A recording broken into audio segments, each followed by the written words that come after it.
Meus amados, vamos abrir a palavra de Deus na carta de Tiago, capítulo 3.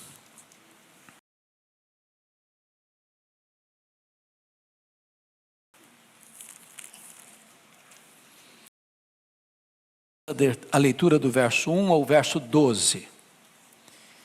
E peço a gentileza de, após a leitura do texto, permanecer com a sua Bíblia aberta nesta passagem.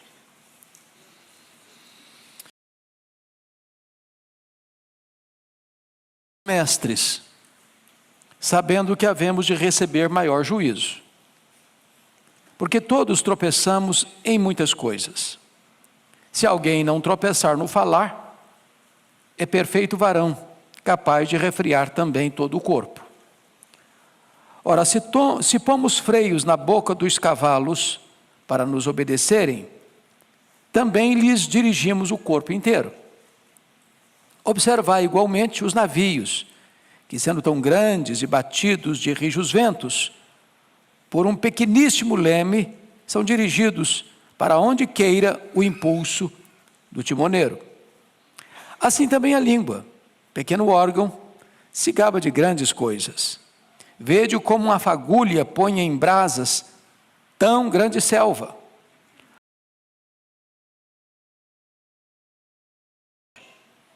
A língua está situada entre os membros do nosso corpo e contamina o corpo inteiro.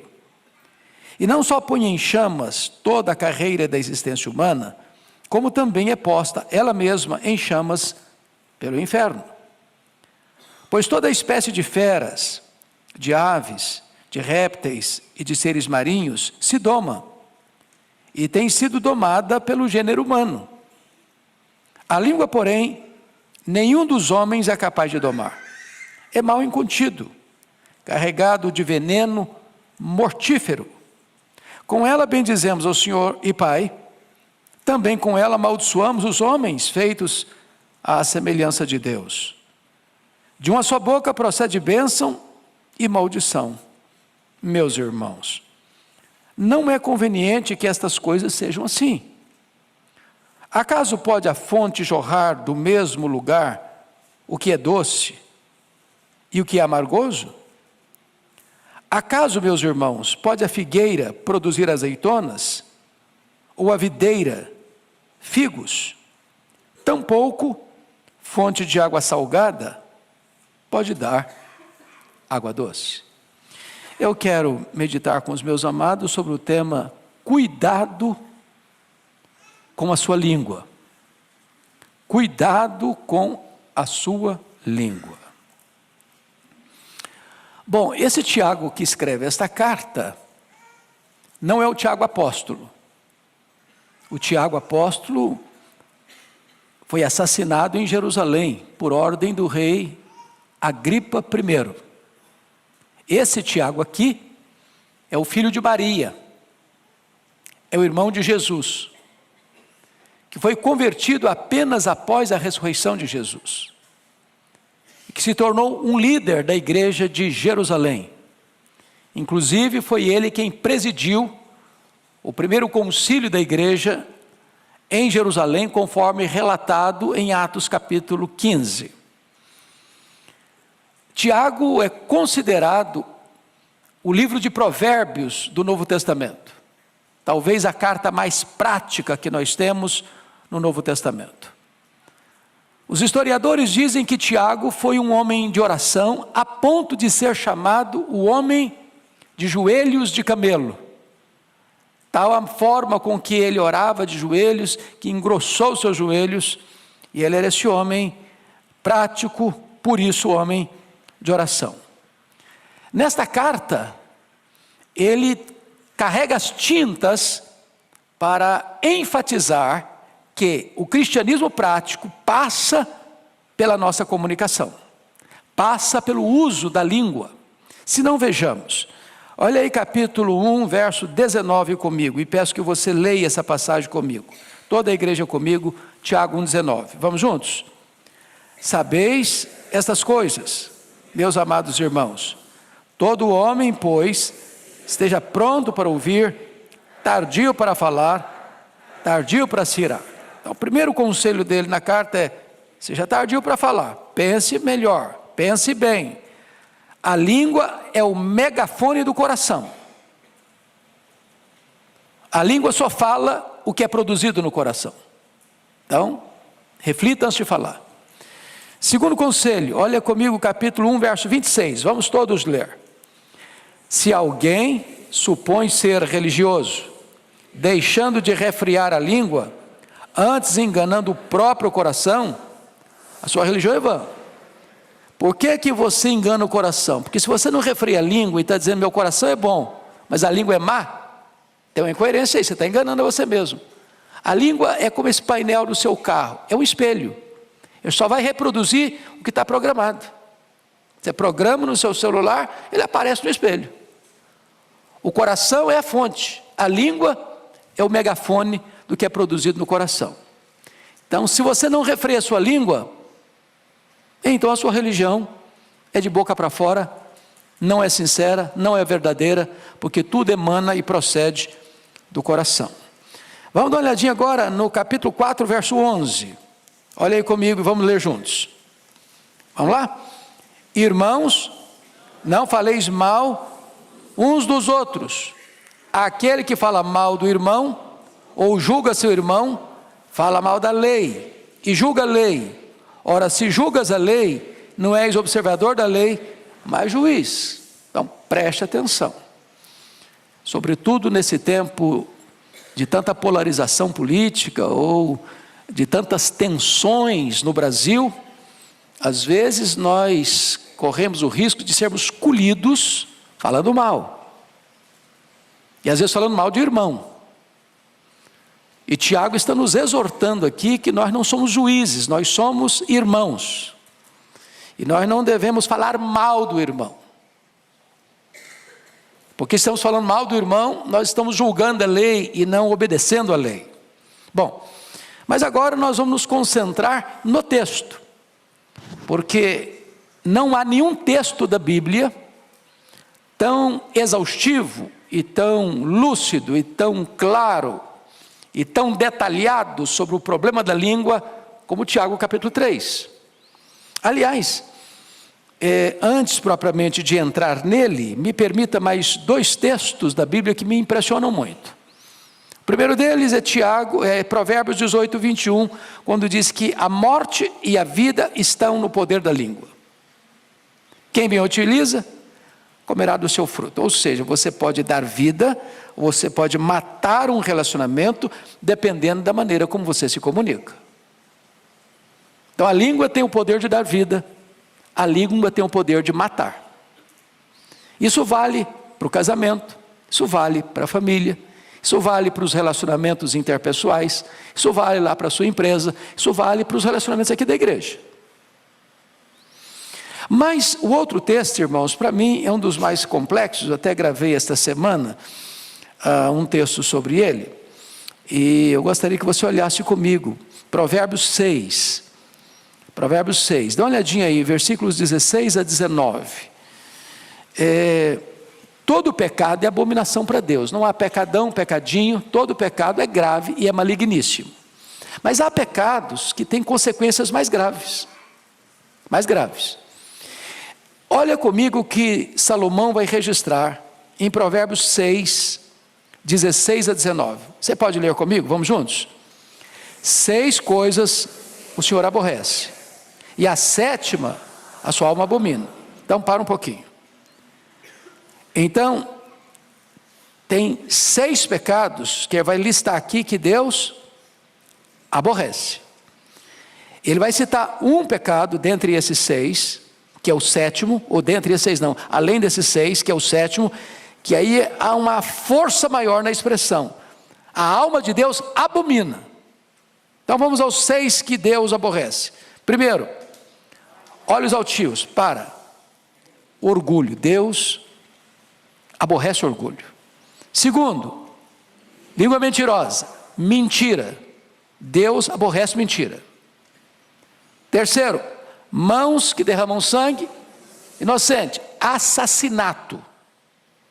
Desde a vida intrauterina, em qualquer fase da vida, Deus aborrece. Quarto, Coração que trama projetos iníquos, maldade, Deus aborrece. Quinto, pés que se apressam a correr para o mal, violência, Deus aborrece. Sexto, pecado que Deus aborrece, testemunha falsa que profere mentiras, perjúrio. Último pecado, sétimo, esse a alma de Deus abomina, ou seja, para Deus é mais grave do que orgulho, para Deus é mais grave do que mentira, para Deus é mais grave do que assassinato, para Deus é mais grave do que violência, para Deus é mais grave do que perjúrio. O que é que a alma de Deus abomina? Vamos lá? E o que semeia, contendas entre irmãos. Para um pouquinho agora para pensar, quão grave é isso aos olhos de Deus. É por isso que Tiago diz que se você não refreia a sua língua, enganando o seu coração, a sua religião é vã. Então, dito isto, vamos agora para Tiago 3, que é o texto em pauta.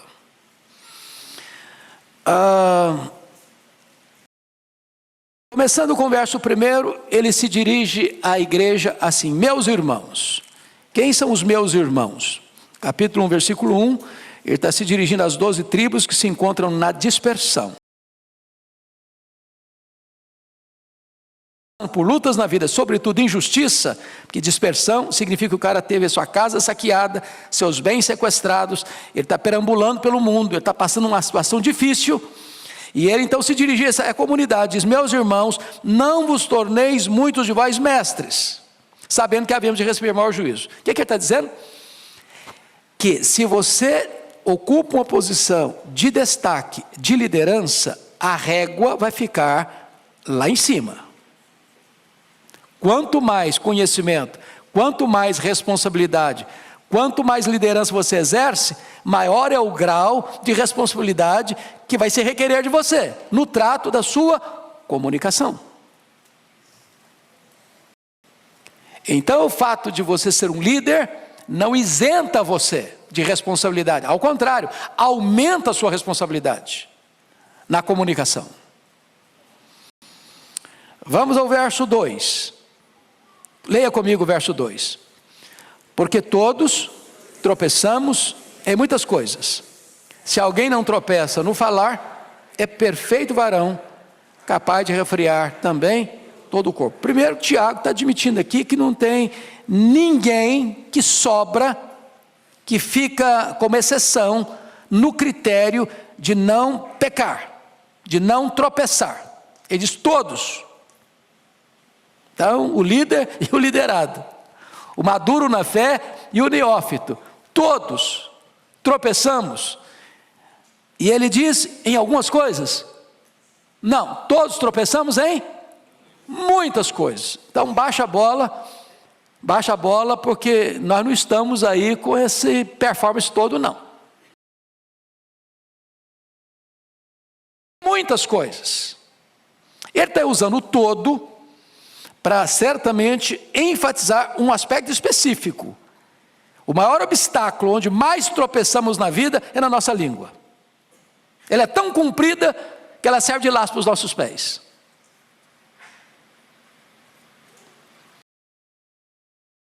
Depois que ele trata disso, é como se ele mostrasse para nós duas figuras. Alguém já disse e eu concordo. A língua ou a palavra falada é como uma flecha que você lança. Depois que você a lançou, você não a recolhe mais. Falou, não dá para engolir mais essa palavra que você falou. Ela vai atingir, vai ferir, vai machucar alguém. Segunda figura. A língua é como você subir no alto de uma montanha e solta um saco de penas. Não dá para recolhê-las todas mais. Então, notinha de rodapé e conselho. Não discuta em mídias sociais. Isso é soltar um saco de penas. Não adianta depois, mas vou ter direito de resposta. Não, o que você falou vai alcançar um outro horizonte, o seu direito de resposta, ou a sua defesa, ou a sua apologia, não vai alcançar as mesmas pessoas. Então, cuidado. Prudência. Porque falou, não dá para recolher todas as palavras mais. Bom, dito isto, então agora vamos observar algumas coisas interessantes. Ele vai usar aqui 6 figuras sobre a língua. A figura do freio, a figura do leme, a figura do fogo, a figura do veneno, a figura da fonte e a figura das árvores frutíferas. São 6 metáforas que ele vai usar. Instrutivas. Tiago é prático, Tiago é o Provérbios do Novo Testamento. E ele quer tornar esse assunto tão pedagógico, tão fácil de entendimento, que a melhor maneira de você ilustrar, ou orientar, ou clarear um conceito, é dando exemplo, usando figuras, imagens. Uma imagem ou um símbolo vale mais do que 1000 palavras. Então, notem comigo, por favor, versos 3 e 4. Vamos ler esses 2 versos juntos. Vamos lá? Ora, se pomos freio na boca dos cavalos para nos obedecer, também lhes dirigimos o corpo inteiro. Observai igualmente os navios, que sendo tão grandes e batidos de rijos ventos por um pequeníssimo leme, são dirigidos por onde quer o impulso do timoneiro. Então, quais são as 2 figuras que ele usa aqui? A figura do freio e a figura do leme. Eu não sei quantos aqui tiveram o privilégio, como eu, de nascer na roça, porque nascer na roça é um privilégio, sabia? É um privilégio, você tem conhecimento dos 2 lados da vida. E você já viu um potro, um cavalo jovem, com força? Ele é selvagem, ele não é dominado, não se pode montar nele, a não ser um profissional. Por quê? Porque ele tem força, e a força dele não está o quê? Domesticada. E ele é um risco, ele é uma ameaça, ele é um perigo, ele vai usar a força dele para ferir você, para derrubar você, para machucar você. Mas acontece que tem profissionais, são os domadores, e botam um freio na boca dele, daqui a pouquinho ele é domesticado. Uma criança pode subir nesse cavalo, ele tem a mesma força, ele tem o mesmo potencial, ele tem a mesma capacidade, mas agora ele obedece comando. Então, assim como o freio controla um cavalo que tem toda a força, mas não usa essa força para destruição, mas para o serviço, a língua, sendo um pequeno órgão no corpo, vai controlar você, para você não ser intempestivo, para você não ser destemperado, para você não trazer tragédias na hora de comunicar-se, mas ser o quê? Disciplinado. Um navio é grande, carrega muita carga, transporta muita gente, singra as águas dos oceanos mais profundos, suporta rajadas de ventos violentas.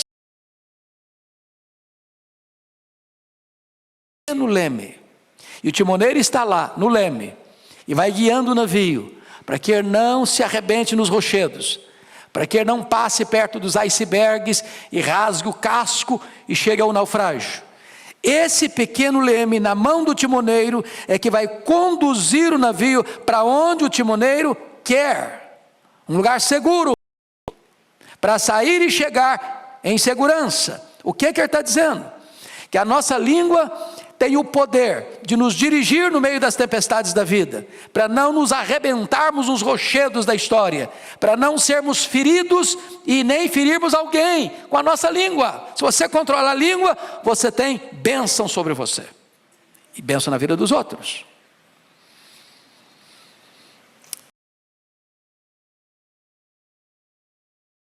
Fala pode ser abençoador. Eu acho que todos vocês já leram e conhecem a história do pastor batista Martin Luther King, pastor batista, em Montgomery, no estado do Alabama. Ele se levanta em 1960 para combater de forma pacífica o problema da segregação racial nos Estados Unidos. E vocês se lembram do famoso discurso dele, I have a dream, eu tenho um sonho, proferido no Memorial de Lincoln, em 1963, onde ele diz que O sonho dele é que um dia os seus filhos fossem julgados pelo seu caráter e não pela cor da sua pele.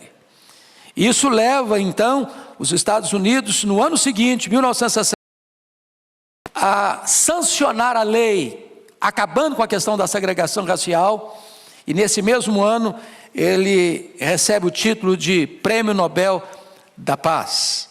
Ele vem a ser assassinado no dia 4 de abril de 1968, em Memphis, no Tennessee. Mas a causa pela qual ele se levantou e usou a sua língua para comunicar essa mensagem, trouxe uma grande vitória para o povo da América. Você pode usar a sua língua para transformar o local, para mudar o ambiente, para abençoar a nação.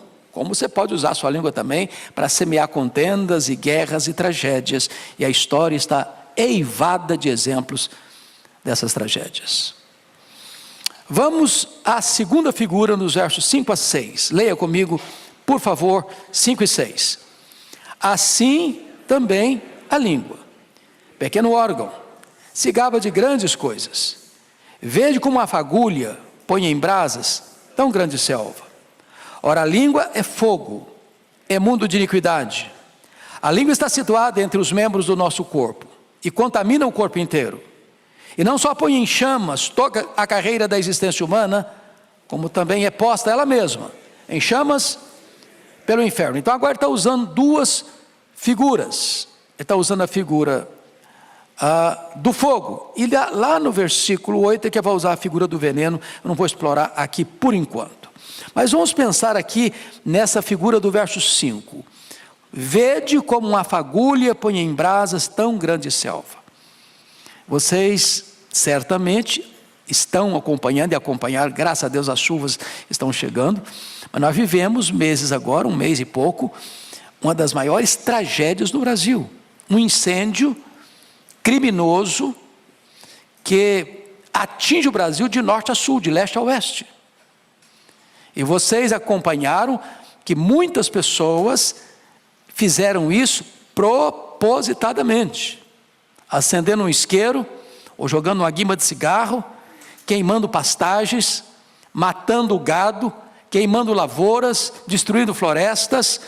Apenas um risco de um palito de fósforo que você sopra e apaga, ou um isqueiro que você acende para acender um cigarro, acender um fogo num fogareiro, pode gerar um incêndio de proporções terríveis, devastadoras, causando morte, destruição, prejuízo. Talvez nós pudéssemos usar um segundo exemplo, que vocês também devem ter informação.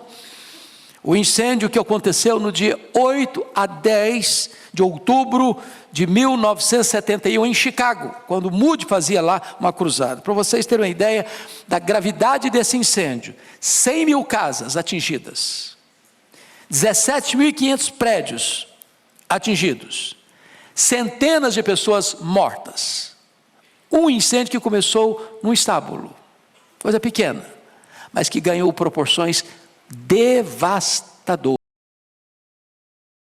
Ou poderíamos ainda citar o incêndio de 17 a 24 de julho do ano 64, na capital do Império Romano, a cidade de Roma, quando dos 14 bairros de Roma, 10 foram devastados pelas chamas. O que Tiago está nos informando? Que uma palavra mal colocada, mal dita, ou bota junto, maldita, ela pode ter uma destruição devastadora.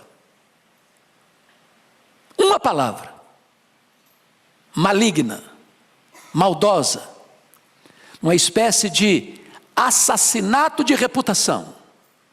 Pode macular a honra de uma pessoa, pode destruir a imagem de uma pessoa, pode provocar uma guerra, pode provocar separação, pode trazer consequências absolutamente destruidoras na vida de pessoas, de instituições, de igrejas, até de uma nação.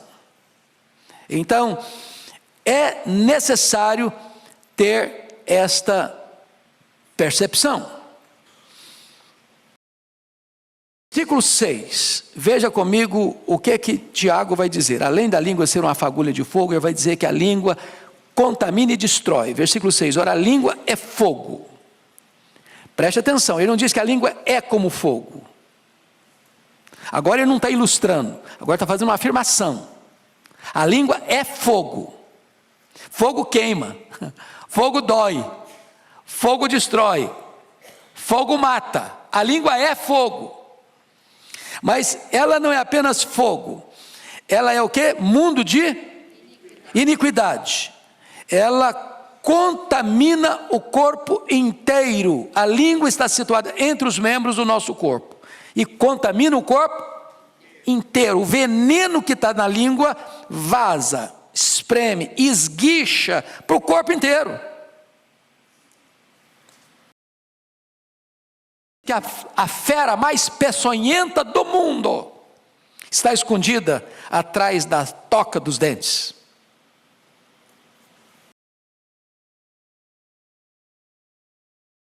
A língua é mais venenosa. Pensa num fogaréu. A língua é um fogo mais perigoso ainda. Agora veja você a afirmação.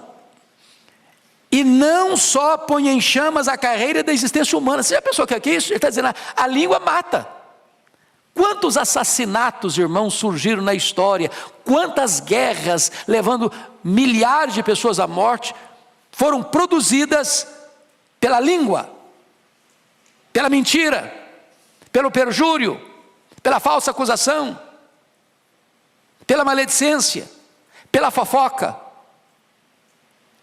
Ela põe fim à existência da carreira humana, ou seja, ela mata, ela destrói. Agora o que vai acontecer com ela? Versículo 6, como também é posta ela mesma em chamas pelo inferno, ou seja, ela condena ao inferno a própria pessoa que fala. Ela é um instrumento do inimigo, e ela arrasta a própria pessoa para a destruição do inferno. Então, ela contamina e destrói. Então, ela é fogo, é uma fagulha pequena que incendeia uma selva, ela contamina e destrói. Terceiro lugar, a língua é indomável. Vamos ao verso 7 e 8, leia comigo por favor. Pois toda espécie de feras, de aves, de répteis, de seres marinhos, se doma, tem sido domada pelo gênero humano. A língua, porém, nenhum dos homens é capaz de domar. É mal incontido, carregado de veneno mortífero. Vamos pegar só até impossível de domar. Então, ele está usando aqui uma possibilidade, um fato, uma realidade. Deus criou o homem, colocou o homem no jardim, deu ao homem a capacidade de dar nome aos animais e mais, de dominar sobre as aves dos céus, sobre os animais da terra e sobre os peixes do mar. Ou seja, o homem recebe o poder de Deus para domesticar e dominar os animais voláteis, os animais terrestres e os animais aquáticos. O homem tem esse poder e de fato o homem tem exercido esse papel. Ele doma mesmo as aves dos céus, os animais da terra e os peixes do mar. O homem tem essa habilidade, essa gestão, esse governo concedido pelo próprio Deus. Agora, depois de fazer essa declaração tão ampla, ele diz assim: a língua, porém, nenhum dos homens é capaz de domar. Quantos homens não conseguem domar a língua? Quantos? Nenhum. Então, baixa a bola de novo. Uma pessoa nesse auditório, nem nas milhares de pessoas que estão nos assistindo, pode cruzar os braços. Isso aí não tem nada a ver comigo. Eu sou um perfeito varão que nunca tropecei na minha língua. Quem de nós ousa dizer que nunca errou?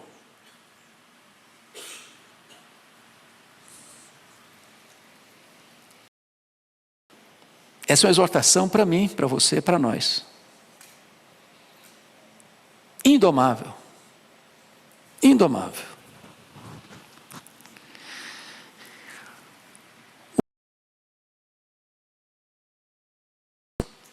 tinha uma maneira de lidar com as pessoas que vinham trazer para ele notícias. Nós temos que tomar muito cuidado com as pessoas que vêm trazer notícias, porque elas querem nos informar, mas na informação vem uma dose de veneno. Não é assim? É o correio sem fio. E às vezes é o pecado que a alma de Deus mais abomina, é quem semeia contenda entre irmãos. E às vezes essa piedosa informação acontece até na reunião de oração, sabia? Tem que orar pelo fulano. O fulano está encrencado. Aí conta a história do fulano. Arrebenta com o fulano. Destrói. Joga farinha no ventilador. Para depois dizer que está pedindo oração. Cuidado. Cuidado. Muito cuidado. Então, o Sócrates diz o seguinte: quando alguém chegava com um comentário para ele, falou que tinha que passar por 3 peneiras. O cara veio trazer um comentário para você. A primeira pergunta: isso é verdade? Eu ouvi que é verdade. Bom, então você não tem certeza. Me contaram. Bom, então você está recebendo informação de segunda mão. Segunda peneira: você já falou isso para a pessoa? Você está trazendo informação da outra pessoa, já falou com ela? Se não falou com ela, não vem falar para mim. Ela que tem que saber. É sobre a vida dela. Isso vai ajudar a resolver o problema? Você me contar? Porque se não vai ajudar, nem me conte. Não tem interesse em saber. Bom, esse cara não era crente. Mas o conselho serve. O conselho serve. É verdade? Você já falou para a pessoa? Isso vai ajudar a resolver o problema? Então, cuidado com essa língua que é rebelde, é um cavalo que não se doma, é um navio sem leme. Cuidado. Mas aí ele vai usar uma outra figura agora, como disse para vocês, que é a figura do fogo e a figura do veneno. Olha o versículo 8, parte B. É mal incontido, carregado de veneno, o quê? Mortífero. Tem veneno que ele é mais ou menos mortífero. A pessoa fica doente, mas não morre de imediato. Agora, se você tomar um copo de arsênico, vai cair mesmo. Vai morrer mesmo.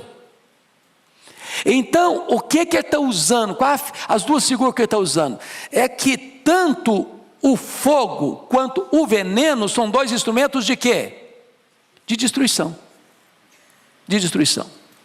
E ele está usando essas 2 figuras para dizer para você que a língua tem esse poder destrutivo. Uma pequena dose mata e destrói.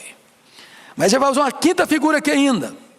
Versículo 9 e 10. A língua é incoerente. Leia comigo o versículo 9 e 10. Vamos lá? Com ela bendizemos ao Senhor e Pai. Também com ela amaldiçoamos os homens, feitos à semelhança de Deus. Procede bênção e maldição. Meus irmãos, não é conveniente que essas coisas sejam assim. Então, ele está usando aqui 2 realidades e dando um conselho. Quais são as 2 realidades?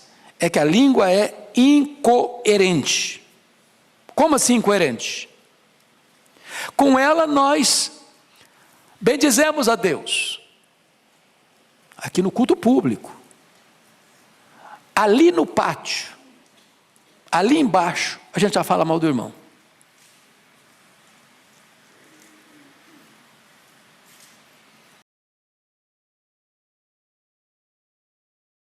Que acabou de bendizer a Deus, está amaldiçoando alguém que foi feito à imagem de Deus? Olha a incoerência. Existe uma mesma língua, procede bênção e maldição. Eu abençoo e eu amaldiçoo, com a mesma língua. Incoerente, inconsistência. Agora, isso é a realidade, mas não é o conveniente. Ele exorta. E qual é a exortação dele? Meus irmãos, ele está fazendo um apelo para os irmãos. Veja que ele não está falando para os ímpios, ele não está falando para os pagãos. Ele não está falando para a gente não convertida. Ele está falando para a gente que nasceu de novo. Meus irmãos, isso não é conveniente. Não é porque as coisas acontecem que você agora, não, mas é isso mesmo, nós somos todo mundo fraco mesmo, nós somos tudo pecador mesmo, então deixa eu soltar a língua, deixa eu soltar mesmo o verbo, deixa eu falar o que eu quiser falar, e ninguém tem nada a ver com isso. Tem sim. Tem sim. Aquele que não refreia a sua língua, enganando o próprio coração, a sua religião é o quê? Vã. Bom, dito isso, vamos encerrar com o último ponto que ele menciona para nós. Se a língua tem o poder de dirigir, como o freio do cavalo e o leme do navio, se a língua tem o poder de destruir, como o fogo e o veneno, em terceiro lugar, a língua tem o poder de deleitar, como uma fonte e como uma árvore frutífera. Essa é a linguagem dele dos versos 11 e 12. Leia comigo, toda a igreja. Acaso pode a fonte jorrar do mesmo lugar o que é doce e o que é amargo? Acaso, meus irmãos, pode a figueira produzir azeitonas, ou a videira figos? Tampouco fonte de água salgada poderá água doce. Ele está, de certa forma, só mudando as figuras para mostrar novamente a incoerência da língua. Perceberam? Ele está usando uma outra imagem agora. Outra imagem. Agora não é bem dizer e falar mal do irmão, nem abençoar e maldizer. Ele está usando agora uma linguagem da agricultura, do campo. Então ele está falando de uma fonte. Uma fonte é o lugar de você se dessedentar, sobretudo no Oriente, onde isso era raro. Então você chega e vê uma fonte e você bebe. Vocês se lembram, quando o povo saiu do Israel, chegou no deserto e viram água e foram todos beber com muita gana, e quando beberam, o que estava acontecendo? A água era amarga, não dá para beber. Doce, e tem fonte de água salobra. Agora, você nunca vai ver uma fonte produzir água doce e daqui a pouquinho água salobra ao mesmo tempo. Se é água doce, é água doce. Se é água salobra, é água salobra. Complexa é que às vezes dessa mesma fonte sai água doce, dessa mesma fonte sai água salgada. A mesma língua que abençoa, amaldiçoa. A mesma língua que glorifica a Deus, fala mal do irmão.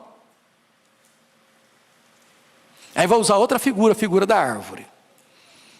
Ele diz assim, versículo 12: acaso, meus irmãos, pode a figueira produzir azeitonas? A figueira produz o quê? Figo. Azeitona,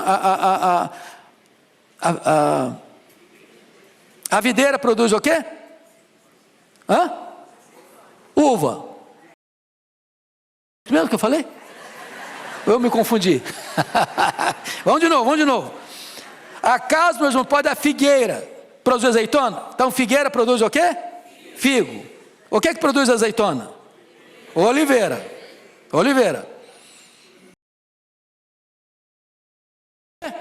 Uva, ela não produz o quê? Figo. O que produz figo? Figueira.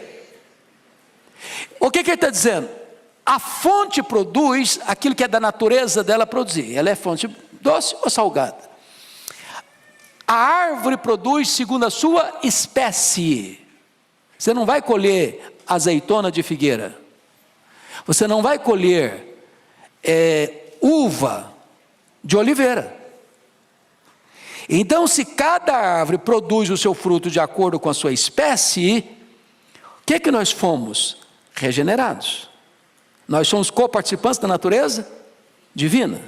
Nós temos agora um novo coração, uma nova mente, uma nova vida, pertencemos a uma nova família, uma nova pátria, somos o povo de Deus. E aí ele está concluindo dizendo o seguinte: assim como é incoerente com a mesma boca você exaltar a Deus e falar mal do irmão, com a mesma boca você abençoar e amaldiçoar, assim como é incoerente, ele diz, uma figueira produzir azeitona e uma videira produzir figo, porque foge à natureza da árvore, também ele diz assim, tampouco fonte de água salgada pode dar água doce. Ele encerra não favorecendo a ideia de que vamos continuar sendo incoerentes. Ele encerra dizendo, não é conveniente, gente, não é conveniente. Então, que Deus tenha misericórdia de nós, né? Que Deus tenha misericórdia de nós. Talvez nós pudéssemos dizer como Davi, que as palavras dos meus lábios, o meditar do meu coração, sejam agradáveis à tua presença. Você pode abençoar, você pode ter uma palavra terapêutica, as pessoas podem sair de perto de você mais animadas com a vida, mais encorajadas a viver. Você pode ter na sua língua a medicina e não o veneno. Você pode ser um construtor de pontes, não um cavador de abismos. Você pode ser um ministro da reconciliação e um pacificador e não um gerador de conflitos e contendas. Que Deus nos ajude.